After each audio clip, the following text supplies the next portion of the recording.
New York সিটিতে NYPD নতুন record নিয়োগ ঘোষণা। ইস্ট হার্লেমে ফেন্টানিল ও মাদক পাচারের বড় গ্যাং ধ্বংস। মেয়র এরিক অ্যাডামস শেষ সময়ে র্যাট কন্ট্রোল অফিস গঠন।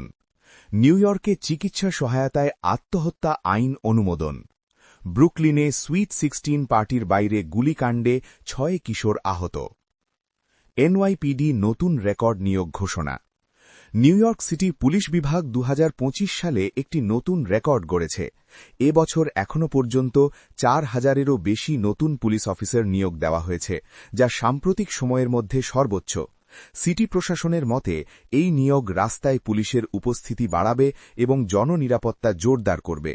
তবে পুলিশ ইউনিয়ন সতর্ক করে বলছে, নতুন নিয়োগের পাশাপাশি অভিজ্ঞ অনেক অফিসার চাকরি ছেড়ে দিচ্ছেন। তবুও সিটি হল এটিকে পুলিশ বাহিনী শক্তিশালী করার একটি ইতিবাচক পদক্ষেপ হিসেবে দেখছে। ইস্ট হার্লেমে ফেন্টানিল গ্যাং ধ্বংস। ইস্ট হার্লেমে মাদকবিরোধী অভিযানে বড় সাফল্য পেয়েছে ফেডারেল ও স্থানীয় আইন শৃঙ্খলা বাহিনী।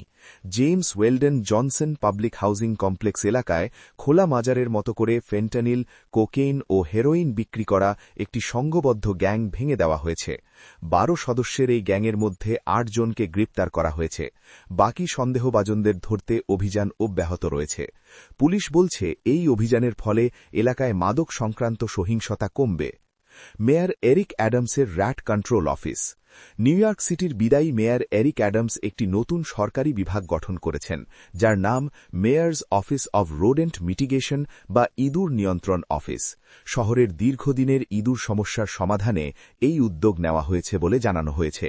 তবে নতুন প্রশাসন ক্ষমতায় এলে এই দপ্তর চালু থাকবে কিনা তা এখনও স্পষ্ট নয়। নগরবাসীর একাংশ বলছে, ইঁদুর সমস্যা বাস্তব হলেও এই অফিস কতটা কার্যকর হবে সেটাই এখন বড় প্রশ্ন।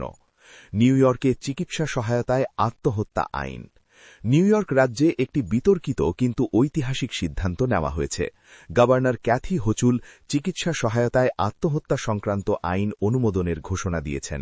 এই আইনে টার্মিনাল বা মরণ ব্যাধিতে আক্রান্ত মানসিকভাবে সক্ষম প্রাপ্তবয়স্ক রোগীরা স্বেচ্ছায় জীবন সমাপ্ত করার ওষুধ নিতে পারবেন।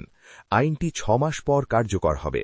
সমর্থকদের মতে এটি মানবিক অধিকার, তবে বিরোধীরা এটিকে নৈতিক ও সামাজিক ঝুঁকি হিসেবে দেখছেন। ব্রুকলিনে সুইট 16 পার্টির বাইরে গুলিকাণ্ডে 6 কিশোর আহত। ব্রুকলিনে একটি সুইট 16 জন্মদিনের পার্টির বাইরে ভয়াবহ গুলির ঘটনা ঘটেছে। এতে 6 জন কিশোর আহত হয়েছে। পুলিশ জানিয়েছে, নতুন ভিডিও ফুটেজে 2 জন সন্দেহভাজনকে ঘটনাস্থল থেকে পালাতে দেখা গেছে। আহতদের সবাই হাসপাতালে চিকিৎসাধীন এবং তাদের অবস্থা বর্তমানে স্থির।